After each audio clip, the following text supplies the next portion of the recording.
tener mayor regeneración de hueso, es mucho más inteligente extender mi injerto que sobrecorregirlo. Ahora lo vais a entender. Imaginaos que cojo a mi colega y le doy un bofetón así. Si lo voy...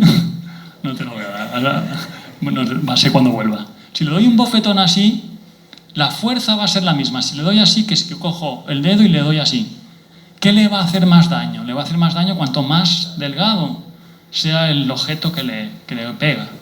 Aunque la fuerza sea la misma, ante menor superficie va a haber muchísima mayor presión, ¿no?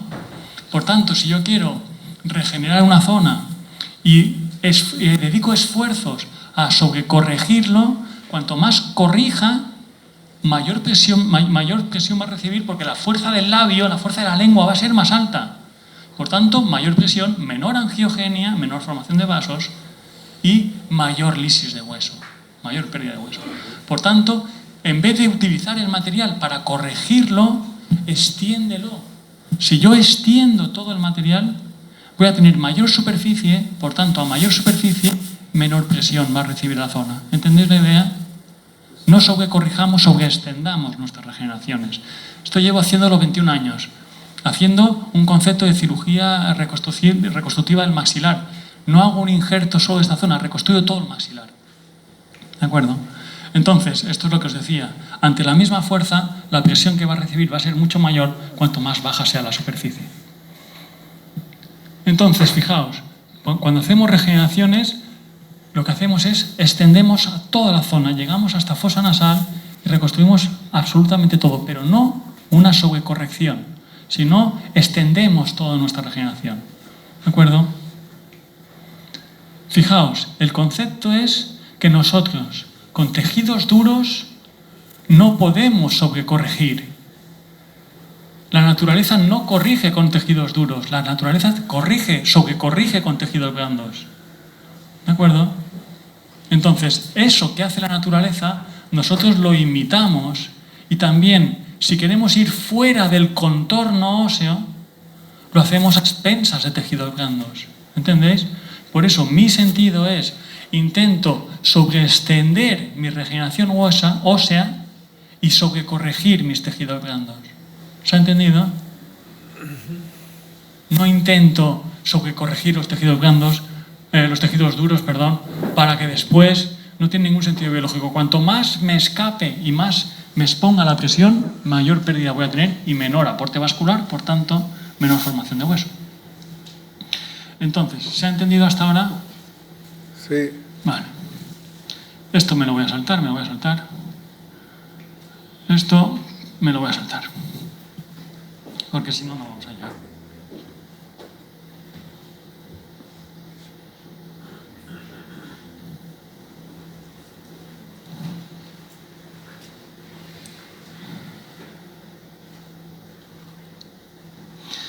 Ahora lo que vamos a ver va a ser, si tenemos 20 minutos, yo creo que me da tiempo. Vamos a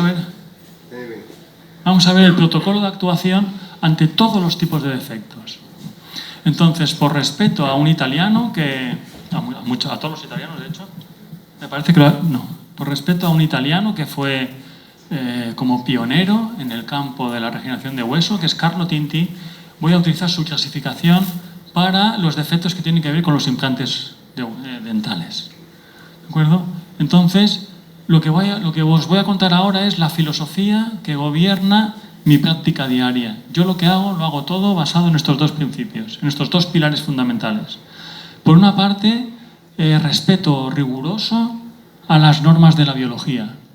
Y lo que tiene que ver con el hueso, os lo he resumido en estos minutos. El hueso necesita ausencia de movilidad, ausencia de infección y aporte vascular. Para que haya aporte vascular, necesitamos que no haya aumento de carga. Si hay aumento de carga, no va a haber aporte vascular suficiente. ¿De acuerdo? Entonces, pues, intento controlar todo esto. Y hay un aspecto aquí que seguro que no entendéis, que es la ortotopia. ¿Qué significa ortotopia? Ortotopia significa colocar cada cosa en su lugar. De modo que yo coloco el hueso cortical donde tiene que haber hueso cortical y el hueso esponjoso donde tiene que haber hueso esponjoso. No coloco el hueso esponjoso donde está la cortical y la cortical donde está el esponjoso. ¿De acuerdo? Eso que parece obvio, la inmensa mayoría de la gente no lo hace. Estos son aspectos biológicos y ahora vamos a aspectos filosóficos personales. A mí no me gusta el solapar estructuras que no son vitales. Me explico. Imaginaos que yo soy óxido de titanio. Evidentemente no soy vital. Y por encima de mí se coloca una estructura no vital. 2 o 3 milímetros de biomaterial, el que queráis. Y por encima de eso le coloco una membrana de Gore-Tex, no vital. Y por fuera le coloco una membrana de colágeno, no vital. Y por fuera le coloco un trozo de dermis acelular, no vital. Estoy haciendo que una estructura no vital, como es el óxido de titanio, tenga que alimentar 5 o 6 milímetros de algo que no es vital. Eso es pedirle muchísimo a la biología. Esas células tienen que hacer un esfuerzo enorme por llegar ahí. Y os decía al principio de la charla que en la hora de definir los defectos, el tamaño es importante, pero también lo es el tiempo y la forma que tienen los defectos. ¿De acuerdo? Entonces, el factor tiempo va a ser enorme. Para que llegue a sustituirse 6 o 7 milímetros de algo inerte, le va a costar muchísimo tiempo a la biología. Cuanto más dependa el éxito del implante, el éxito de la fijación del tornillo de titanio, de la regeneración que se ha generado, más tiempo va a necesitar. Si mi implante no tiene ningún compromiso con la forma, la regeneración que yo hago sobre un implante no compromete la viabilidad del mismo, no va a ocurrir nada. Pero si el 100% del implante está colocado en hueso regenerado, allí sí que es capital.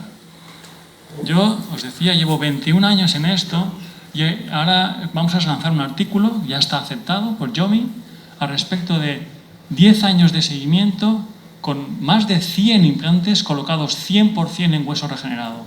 O sea, no había nada, de nada, cero, y el 100% del implante cae en hueso regenerado.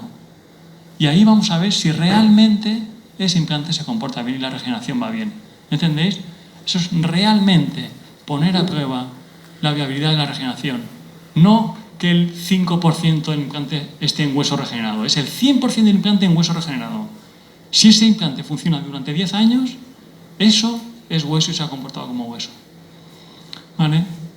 Entonces, lo que os decía aquí, aspectos personales, yo nunca hago una sobrecorrección de los defectos de hueso, hago una sobreextensión de los mismos y dedico pues y espero el tiempo que sea necesario para que eso se forme como se convierta en hueso. ¿Hasta ahora se ha entendido todo? Vale. Ahora vamos a ver los distintos tipos de defectos. Fijaos, siguiendo a Carlo Tinti diferencia 5 tipos de defectos. Lo que él llama una herida de extracción. Yo no entiendo muy bien ese defecto. ¿Cómo pesa esto? Yo no entiendo muy bien ese defecto. Para mí, una herida de extracción es lo que yo llamo un defecto tipo una laguna, tipo un cráter, tipo un volcán, en invertido, ¿de acuerdo? Luego las fenestraciones, que todo el mundo sabe que es la fenestración, es cuando falta hueso en el tercio medio o en el tercio apical del implante. Dehiscencias, cuando falta hueso en el tercio coronal, el tercio más alto del implante. Y déficits horizontales y verticales, ¿no? Esto me parece que hace referencia pues a la inmensa mayoría de los defectos que tienen que ver en torno a los implantes dentales. Entonces, he hecho unos dibujos donde vais a ver paso por paso cómo manejo todos estos tipos de defectos, paso por paso. Y como yo manejo exactamente igual estos defectos lacunares, las fenestraciones y las dehiscencias, los he puesto todos juntos. Estos 3 defectos los he puesto todos juntos. Y lo que vais a ver aquí es la situación que yo quiero manejar y aquí el step by step, el paso a paso que hacemos para regenerar todo esto. Entonces, fijaos, tenemos una situación como esta, bien sencillo. Colocaremos directamente el implante en la zona, quedándome una dehiscencia, una fenestración y un pequeño defecto lacunar. Esto está inerte, esto no está vivo, pero todo este entorno está vivo. Lo que voy a hacer va a ser colocar sobre esta superficie inerte algo vivo, y eso vivo va a ser hueso autógeno. Cojo hueso autógeno del fresado o de rascar un poquitín y lo pongo en contacto directo con la superficie de titanio. Yo siempre dejo el titanio en contacto directo con hueso. Siempre. siempre el titanio con contacto directo con hueso. Y tapo todo eso con hueso autógeno, que lo tengo ahí al lado. Entonces tenemos algo inerte tapado por algo que está vivo. Y esto que está vivo, os he dicho, el hueso autógeno en 16 semanas se va a sustituir totalmente por nuevo hueso. Será un hueso inmaduro, pero será un hueso. ¿De acuerdo? Y para evitar que esto se disperse y se colapse, vamos a colocar por fuera algo que no se reabsorba. Entonces vamos a colocar un biomaterial por aquí fuera. Y ese biomaterial va a ser un biomaterial cortical. Están los de Gablich y Nitsa, y no me importa decirlo, alguien como Isla Nurra, ya lo hizo Danny Busser, colocan aquí hueso esponjoso. ¿Para qué quiero yo hueso esponjoso fuera del marco de hueso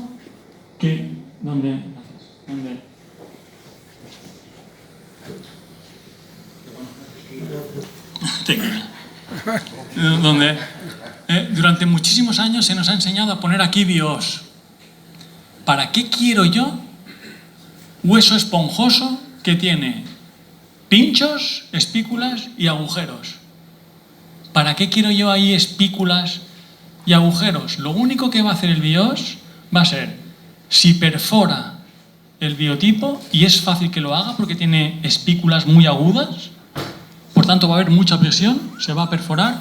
Cuando se perfora el biotipo se contamina, entran las bacterias en los huecos y empieza, típico a fístula, a sacar el biomaterial cortical. Esto es esponjoso. Esto os ha pasado a todos seguro. Seguro que a todos los que habéis utilizado hueso esponjoso habéis tenido lo que yo os estoy contando. Fistulita, una pequeña fístula y ¡pum!, empieza a salir el biomaterial. ¿O no? Pero ¿para qué demonios quiero yo espículas y agujeros fuera del marco de hueso que no se va a formar nunca hueso? ¿De acuerdo? Por eso yo nunca coloco hueso esponjoso por fuera. ¿Os acordáis que os decía aquí, ortotopia? Si yo estoy dentro del hueso, colocaré esponjosa. Pero si estoy fuera del hueso, colocaré cortical. Por tanto, fuera del marco de hueso, colocaré un biomaterial que sea cortical. Y ese biomaterial cortical puede ser un aloinjerto cortical mineralizado o un senoinjerto cortical, pero nunca más esponjoso. ¿Entendéis?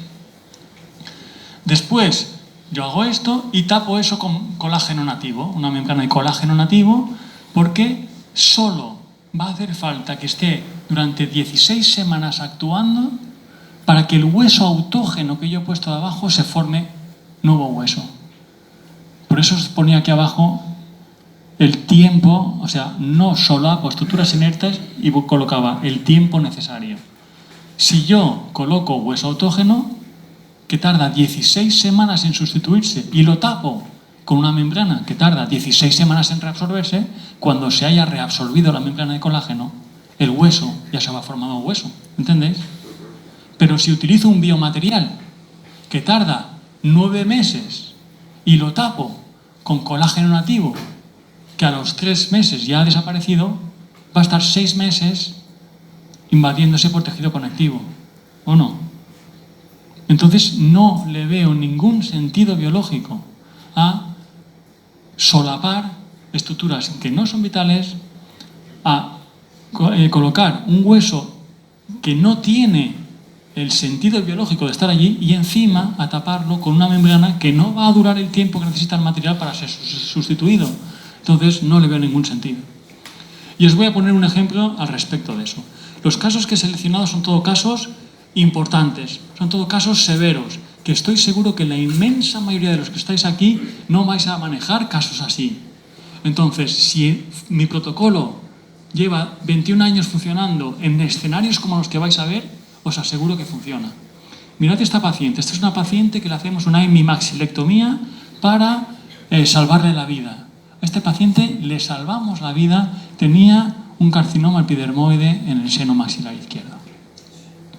Se le hace hemimaxilectomía y reconstrucción con hueso de peroné, microvascularizado, ¿de acuerdo?, para reconstruir todo lo que es el hemimaxilar. La paciente, estos son los hemoclips, la osteosíntesis, esto es peroné. Y fijaos, la paciente tiene una hemimaxilectomía total, radical. Y aquí aquí conserva unos dientes, se le colocan unos implantes y se acaban perdiendo. Recibe cirugía radical y tratamiento de radioterapia. ¿De acuerdo? Después de unos años fracasa en los implantes, fracasan los dientes y hay que quitarlo todo. La paciente nos encontramos con esta situación. Defectos lacunares, defectos comunicantes, defectos tipo de dehiscencias, y aquí non plus ultra, aquí no hay maxilar, aquí estamos en fosa, aquí no hay nada más. Entonces, vamos a ver si el protocolo funciona. ¿Manejáis todos los días situaciones como esta? No. ¿De acuerdo? Entonces, os aseguro que en la cirugía este hueso parecía poliestireno expandido. Parecía el corcho de protección de las cajas de embalaje. Era inerte. Si ahí yo coloco algo inerte, esto no va a funcionar nunca en la vida. Necesito colocar algo que modifique el entorno. Y esa modificación del entorno, ¿os acordáis cuando os decía que las BMPs me decían, tú prolifera, tú diferénciate y tú ven aquí? Eso lo hacen las BMPs. Por tanto, si yo consigo colocar aquí algo que me aporte BMPs, me va a hacer que el entorno se modifique. Porque las BMPs me van a hacer que vengan las células de fuera y que además vengan los vasos. Y los vasos van a venir antes los vasos y luego las células. ¿De acuerdo? Por tanto, aquí yo tengo que pedir ayuda. Entonces, puedo llamar a los de Medtronic y comprar BMPs. Pero las BMPs las puedo conseguir del hueso autógeno del paciente. Puedo conseguir muy fácilmente BMPs del hueso autógeno del paciente. Y está sobre todo localizado en el hueso cortical. Si yo coloco hueso cortical, estoy liberando BMPs. Entonces puedo coger la mandíbula del paciente y rascar cortical y colocarlo allí. Inconveniente, este paciente ha recibido radioterapia. Si yo rasco la mandíbula, puede ser que me haga una necrosis de la mandíbula. Por tanto, decidimos ir a la tibia, pero da igual. Vamos a la tibia, esto es la tibia del paciente, y sacamos con un afeitador, sacamos hueso cortical. Ese hueso cortical lo sacamos y sencillamente relleno los huecos. Menos de 5 minutos. Pam, pam, pam, pam, pam, pam, pam. Con los niños hacen un castillo de arena. Y por fuera coloco una fina capa es menos de 1 milímetro de hueso cortical seno-injerto o aloinjerto cortical mineralizado. Una finísima capa. Y lo tapo todo con una membrana de colágeno nativo. ¿Lo veis? Lo tapo todo y le doy la vuelta al hemimaxilar. Aquí es un pelo de la pierna. ¿Lo veis? Este es un pelo que viene de la pierna. Entonces, le da la vuelta al hemimaxilar. Pasan 16 semanas. Vais a ver cómo 16 semanas después el entorno es este. Fijaos en qué hemos conseguido convertir todo esto. ¿Os dais cuenta? Cuando hay tanto hueso, es difícil colocar los implantes bien. Fijaos que sigue manteniéndose una comunicación residual, pero todo ese escenario se ha modificado solo en 16 semanas. Yo no necesito nada más que rascar un poquitín de hueso y colocarlo allí. El procedimiento es sumamente sencillo, al alcance de cualquiera en el mundo, sin comprar ningún material raro, sin buscar nada específico ni costoso. Simplemente utilizar la cabeza, entendiendo lo que la biología nos pide. ¿Se ha entendido? Ahora vamos a ver un escenario que es, pues quizá de los más comunes. Tenemos que colocar una fijación y tenemos un déficit horizontal. Buenos días. Tenemos un déficit horizontal donde el implante nos va a quedar rodeado de hueso, pero le va a faltar en toda la periferia, en todo el contorno. Entonces, estoy dentro del marco de hueso, tengo pico de hueso aquí, tengo pico de hueso aquí, pero el implante está apoyado en hueso, pero no rodeado de hueso. Entonces, lo que voy a hacer va a ser colocar por fuera de esa superficie inerte del titanio, voy a colocar partículas de hueso autógeno. Y las coloco hasta que llega a estos 2 picos de hueso que son la protección que tengo a la carga. Yo tengo 2 picos de hueso que van a hacer que la carga no afecte a la zona. Cuanto más extenso, ¿os acordáis de la fórmula que os ponía? Cuanto más larga era la D mayúscula, menor porcentaje de éxito. Por tanto, si yo tengo 2 picos de huesos sanos que me protegen de la carga, esto me va a quedar muy protegido. Aquí no voy a tener pérdida de hueso ni voy a tener falta de angiogenia. ¿De acuerdo? Entonces, puedo colocar mis implantes y por fuera, de nuevo, colocaré hueso cortical para proteger este hueso esponjoso. El hueso cortical rascado. Dejadme que os enseñe. Voy a tener 5 minutos más.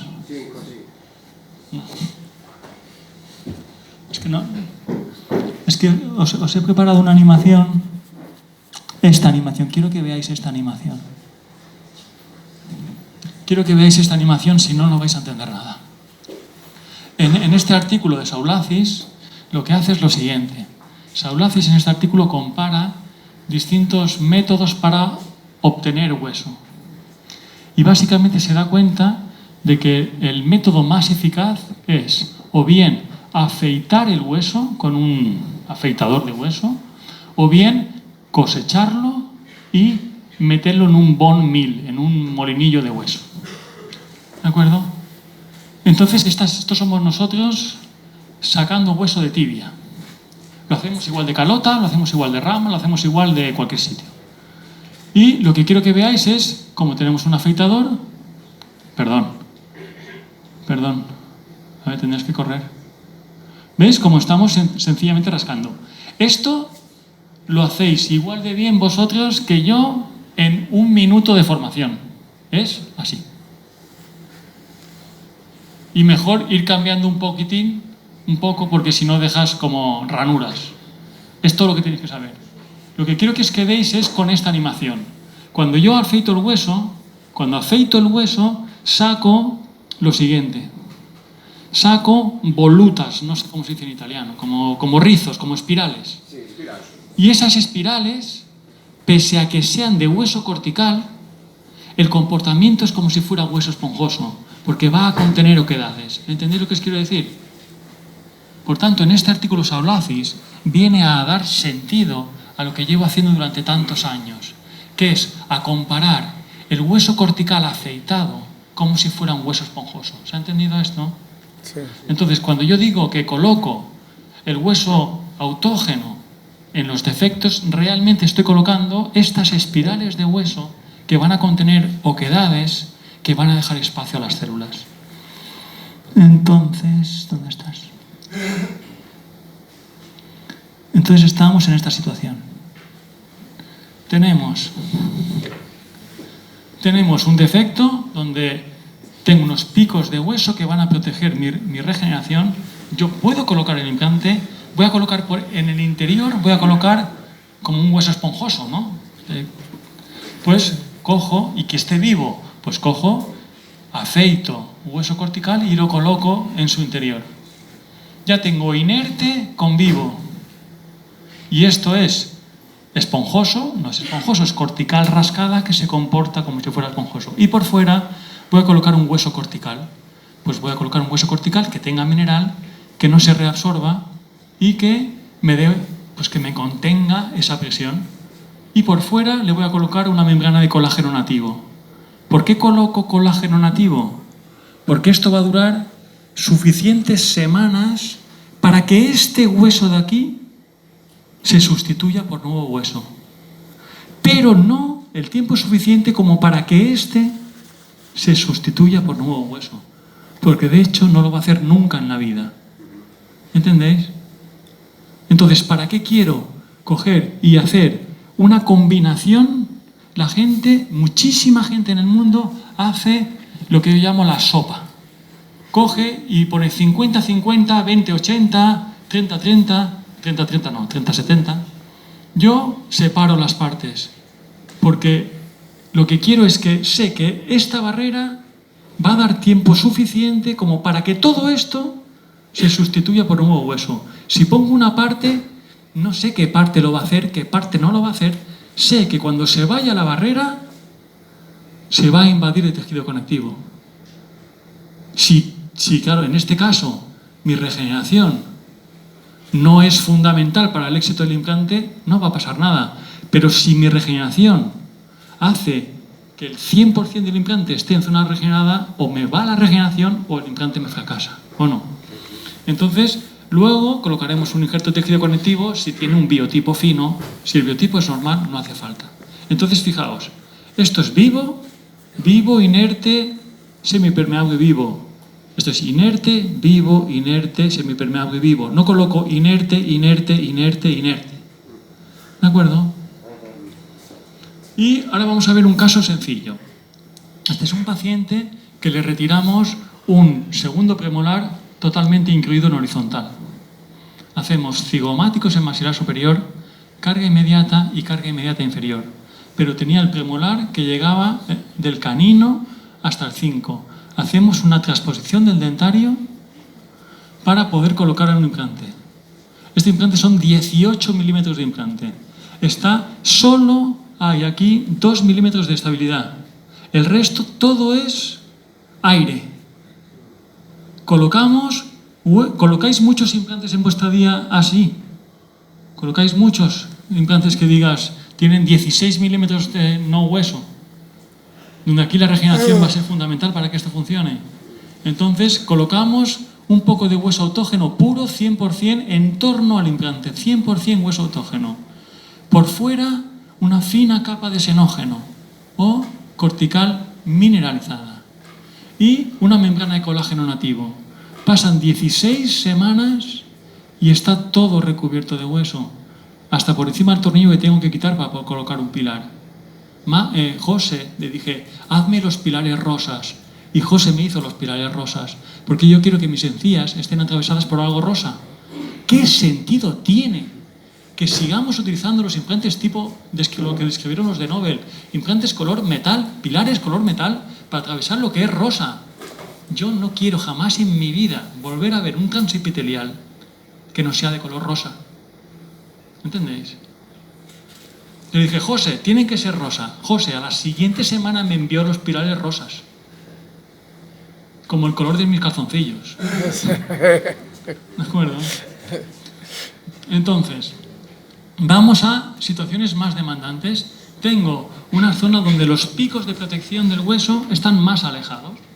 Si están más alejados los picos de protección del hueso, voy a tener la zona más sometida a cargas. Si tengo más sometimiento a cargas, voy a tener menor regeneración y menor angiogénesis, ¿no? Mayor osteolisis y menor angiogénesis.